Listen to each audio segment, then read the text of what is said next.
नमस्कार दोस्तों, exam express YouTube channel में आप सभी का स्वागत है। नेशनल इंश्योरेंस कंपनी लिमिटेड की तरफ से हमें क्या है कि एक जॉब नोटिफिकेशन देखने को मिल रहा है, जहां पर हमें काफ़ी अच्छी वैकेंसीज देखने को मिल रही है। आपकी स्क्रीन में जो विजिबल है, ये notification basically national insurance company limited ने रिसेंटली अभी रिलीज किया हुआ है, जहां पर इन्होंने टोटल 266 पोजीशंस के लिए ये जो नोटिफिकेशन है वो रिलीज हुआ है, जिसमें से जो पोस्ट हैं वो जर्नलिस्ट एंड स्पेशलिस्ट की पोस्ट हैं स्केल 1 कैटेगरी के लिए। इम्पोर्टेंट डेट की अगर हम यहाँ पर बात करते हैं तो 12 जून 2025 से ऑनलाइन रजिस्ट्रेशन स्टार्ट हो चुके हैं। लास्ट डेट की अगर हम यहाँ पर बात करें तो 3 जुलाई 2025 हमें लास्ट डेट देखने को मिल रही है। पेमेंट ऑफ एप्लीकेशन फीस की अगर मैं बात करता हूँ तो 12 जून से लेकर 3 जुलाई तक आप पेमेंट कर सकते हो।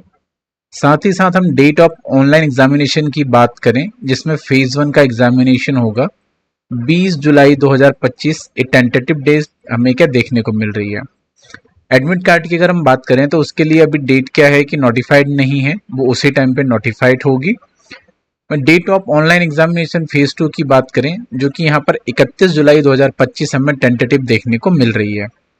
वैकेंसी की हम बात करें, जैसा हमने पहले ही नोटिफिकेशन में देखा है, 266 नंबर ऑफ वैकेंसीज हमें देखने को मिल रही है। तो यहाँ पर हम डिटेल उसका सेग्रीगेशन की बात कर लेते हैं। जो टेंटेटिव वैकेंसीज हैं, जैसे कि जो डॉक्टर हैं जिन्होंने एमबीबीएस किया हुआ है, तो टोटल नंबर ऑफ पोस्ट उनके लिए 10 है, जिसमें से 4 पोजीशन अनरिजर्व कैटेगरी के लिए, 3 ओबीसी के लिए, 1 एससी के लिए, 1 एसटी के लिए और एक जो पोजीशन है वो ईडब्ल्यूएस कैटेगरी के कैंडिडेट के लिए देखने को मिल रही है। नेक्स्ट पोस्ट की अगर हम बात करते हैं लीगल की, यहाँ पर टोटल 20 वैकेंसी है, जिसमें से 8 अनरिजर्व के लिए, 7 वैकेंसी ओबीसी कैटेगरी के लिए, 2 वैकेंसी एससी के लिए, 1 वैकेंसी एसटी के लिए और 2 वैकेंसी यहाँ पर ईडब्ल्यूएस कैटेगरी के कैंडिडेट के लिए हमें देखने को मिल रही है। नेक्स्ट अगर हम बात करें फाइनेंस की, यहाँ पर भी टोटल 20 वैकेंसी हमें देखने को मिल रही है, जिसमें से 8 अनरिजर्व कैटेगरी के लिए, 6 ओबीसी के लिए, 3 एससी के लिए, 1 एसटी के लिए और 2 वैकेंसी जो है वो ईडब्ल्यूएस कैटेगरी के कैंडिडेट के लिए हमें देखने को मिल रही है। नेक्स्ट डिपार्टमेंट की बात करते हैं इंफॉर्मेशन टेक्नोलॉजी के लिए, यहाँ पर भी टोटल 20 वैकेंसी है, 8 जिसमें से अनरिजर्व कैटेगरी के लिए, 6 ओबीसी के लिए, 2 एससी के लिए, 2 एसटी के लिए और 2 ईडब्ल्यूएस कैटेगरी के कैंडिडेट के लिए।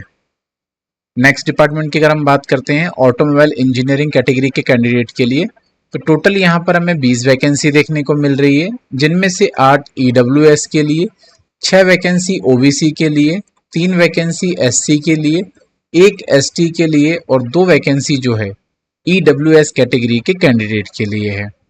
और इन सभी वैकेंसीज में से एक वैकेंसी पीडब्ल्यूडी कैटेगरी के कैंडिडेट के लिए, 2 बी सेक्शन के लिए, तीसरी सी सेक्शन के लिए और एक vacancy D and E section के लिए। वहीं हम बैकलॉग की बात करते हैं, जो एमबीबीएस डॉक्टर हैं उनके लिए 4 वैकेंसी एससी के लिए यहाँ पर फिक्स्ड है, वहीं एक एसटी के लिए बैकलॉग कैटेगरी में। फाइनेंस के लिए बात करें, यहाँ पर 1 वैकेंसी है, जिनमें से 1 वैकेंसी वो है एससी कैटेगरी के लिए। ऑटोमोबाइल इंजीनियर के लिए भी 1 वैकेंसी है और ये 1 वैकेंसी ओनली ओबीसी कैटेगरी के कैंडिडेट के लिए है। तो टोटल वैकेंसी की बात करूं मैं, यहाँ पर हमें 96 वैकेंसी देखने को मिल रही है हमें, जिसमें से 36 अनरिजर्व कैटेगरी के लिए, 29 ओबीसी के लिए, 15 एससी के लिए, 7 वैकेंसी एसटी के लिए और 9 वैकेंसी यहाँ पर ईडब्ल्यूएस कैटेगरी के कैंडिडेट के लिए हमें देखने को मिल रही है। जर्नलिस्ट की अगर हम यहाँ पर बात करते हैं तो टोटल 170 वैकेंसी हमें यहाँ पर देखने को मिल रही है, जिसमें से 68 वैकेंसी अनरिजर्व कैटेगरी के कैंडिडेट के लिए, 47 ओबीसी के लिए, 26 एससी के लिए, 12 एसटी के लिए और 17 वैकेंसी जो है वो ईडब्ल्यूएस कैटेगरी के कैंडिडेट के लिए हमें यहाँ पर देखने को मिल रही है। सेम वैसी बात करें, इन सभी वैकेंसी में से 3 वैकेंसी ए कैटेगरी के पीडब्ल्यूडी के लिए, बी वैकेंसी मतलब बी कैटेगरी के लिए 1 और डी एंड सी के लिए हमें कोई भी वैकेंसी यहाँ पर देखने को नहीं मिल रही है। बाकी इस फॉर्म को फिल करने के लिए कुछ टर्म्स एंड कंडीशन है। अगर आप इंडिया से हैं तो ही फॉर्म फिल कर सकते हैं, या नेपाल और भूटान के हैं तो भी आप इस कैटेगरी के लिए अप्लाई करके फॉर्म फिल कर सकते हैं। बाकी यहाँ पर टर्म्स एंड कंडीशन है जो आपको ध्यान रखना है फॉर्म फिल करने से पहले, सो दैट कि आपका सिलेक्शन हो तो आपको यहाँ पर कोई प्रॉब्लम ना हो। साथ ही साथ यहाँ पे क्या है कि 25,000 का आपका एक बॉन्ड भी फील होगा जो कि 4 ईयर के मतलब 4 ईयर्स के लिए होगा। सैलरी की अगर हम यहाँ पे बात करें, बेसिक पे जो है यहाँ पर मिनिमम 50,925 रुपए देखने को मिल रहा है, और मैक्सिमम सैलरी की अगर हम यहाँ पे बात करें 96,765 रुपीज तक यहाँ पर मिल सकती है। टोटल हम HRA और अलाउंसेस मिला के बात करें तो मिनिमम 90,000 रुपीज पर मंथ यहाँ पे आपको सैलरी देखने को मिलेगी। साथ ही साथ pension, gratuity, LTS, medical benefit, group personal accident insurance, इन सभी का बेनिफिट भी यहाँ पे क्या बेसिकली देखने को मिलेगा। बाकी आप जिस जिस वैकेंसी के लिए अप्लाई कर रहे हैं आप ये इंश्योर कर लें कि आपके पास में उससे रिलेवेंट सर्टिफिकेट्स होना चाहिए और मिनिमम 60% मार्क्स से आपने उसको क्या है क्वालिफाइड किया हुआ हो, सो दैट आप फॉर्म फिल कर पाएंगे, अदरवाइज आप फॉर्म फिल नहीं कर पाएंगे। एज की अगर हम यहाँ पे बात करते हैं इस पोस्ट के लिए, तो मिनिमम जो एज हमें देखने को मिल रही है वो है 21 ईयर्स की, और मैक्सिमम अगर हम यहाँ पर एज की बात करें तो 30 ईयर्स की यहाँ पे मैक्सिमम एज हमें देखने को मिल रही है, जो कि 1/5/2025 के हिसाब से कैलकुलेट की जाएगी। अगर आप कैटेगरी से बिलोंग करते हैं तो SC ST को 5 ईयर्स का एज रिलैक्सेशन का बेनिफिट मिल सकता है, OBC कैटेगरी के कैंडिडेट को 3 ईयर्स का, एंड PWD कैटेगरी के कैंडिडेट के लिए 10 ईयर्स का, बाकी एक्स सर्विसमैन के लिए 5 ईयर्स का एज रिलैक्सेशन का बेनिफिट यहाँ पे हमें क्या देखने को मिल रहा है। तो आप इसके अकॉर्डिंग फॉर्म फिल कर सकते हैं और आप इसका बेनिफिट ले सकते हैं। बाकी फॉर्म फिल करने के लिए आपको ऑफिशियल वेबसाइट जो है वहाँ पे जाके फॉर्म फिल करना होगा। सिलेबस की अगर हम यहाँ पे बात कर लेते हैं तो प्रिलिमिनरी एग्जामिनेशन जो होगा और मेंस एग्जामिनेशन दोनों के लिए सिलेबस हमें सेम देखने को मिल रहा है, जिसमें से इंग्लिश जो लैंग्वेज है उसमें हमें 30 क्वेश्चन होंगे 30 मार्क्स के, टाइम ड्यूरेशन 20 मार्क्स का होगा।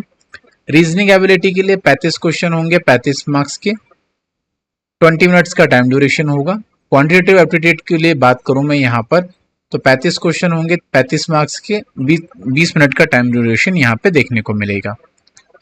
ये प्रिलिमिनरी एग्जाम का सिलेबस है। मेन की अगर हम यहाँ पे बात करें तो मेंस में हमारे पास में जो है total reasoning test of reasoning, English language, general awareness, computer knowledge और क्वांटिटेटिव एप्टीट्यूड के टोटल 250 क्वेश्चन देखने को मिलेंगे 250 मार्क्स के, और सभी में जो ड्यूरेशन है 40-40 और 30-30 मिनट का हमें यहाँ पे देखने को मिलेगा। आप इसके अकॉर्डिंग अपनी प्रिपरेशन कर सकते हैं और तैयारी भी अपनी क्या है कि इसी तरीके से कर सकते हैं। बाकी फॉर्म फिल करने के लिए जो मिनिमम डॉक्यूमेंट्स हैं वो आपका आधार कार्ड, आपकी ग्रेजुएशन की मार्कशीट, 10th-12th, और अगर आपके पास एक्सपीरियंस है तो एक्सपीरियंस सर्टिफिकेट यहाँ पर रिक्वायर्ड होगा। अदरवाइज आप एज अ फ्रेशर भी फॉर्म फिल कर सकते हैं। बाकी आप अपने स्टेट के अकॉर्डिंग अपना एग्जामिनेशन सेंटर चूज कर सकते हैं और उसके अकॉर्डिंग आप क्या फॉर्म फिल कर सकते हैं। बाकी इस एग्जाम से रिलेटेड अगर आपको कुछ भी क्वेरीज है, कंफ्यूजन है, डाउट्स है तो आप कमेंट्स बॉक्स में हमें आपकी क्वेरीज ड्रॉप कर सकते हैं। बाकी आप ऑल इंडिया लेवल के सभी तरीके के एग्जाम्स के लिए हमारे यूट्यूब चैनल एग्जाम एक्सप्रेस को आप सब्सक्राइब करना बिल्कुल ना भूलें। साथ ही साथ आप बेल आइकन जरूर प्रेस करें, सो दैट क्या हो कि आपसे किसी भी तरीके का नोटिफिकेशन मिस ना हो पाए। इसी के साथ आज का सेशन हम यहीं पर क्लोज करते हैं। This is Sudhir Sahu shining of this session. Thank you.